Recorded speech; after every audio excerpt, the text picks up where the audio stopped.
નવરાત્રિની વ્યવસ્થામાં રાજકોટ શહેરમાં આ વખતે તમામ આયોજકે ફાયર એનઓસી માટે ગુજરાત ફાયર સેફ્ટી કોર્પમાં ઓનલાઈન અપ્લાય થઈ એનઓસી મેળવવાનું રહેશે. ફાયર વિભાગ દ્વારા કેવી રીતે એનઓસી આપવામાં આવશે, શું શું ચેકિંગ કરવામાં આવશે? કોઈપણ આયોજકો દ્વારા ગુજરાત સેફ્ટી ફાયર કોર્પમાં ઓનલાઈન અપ્લાય થયેલ હશે તેમને ત્યાં જે તે લગત ઓફિસરનું સ્થળ નિરીક્ષણ કરાવી બધાય ફાયર ઇક્વિપમેન્ટ વ્યવસ્થિત તેમજ એન્ટ્રી એક્ઝિટ બધું વ્યવસ્થિત જણાશે તો એ લોકોને ફાયર એનઓસી ઇસ્યુ કરવામાં આવશે. આયોજકોએ શું શું બાબતનું ધ્યાન રાખવું પડશે?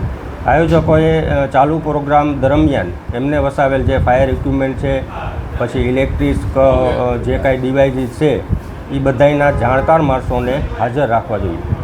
ખાસ કરીને જે પાણીની ડોલ સહિતની શું શું વ્યવસ્થા રાખવાની છે?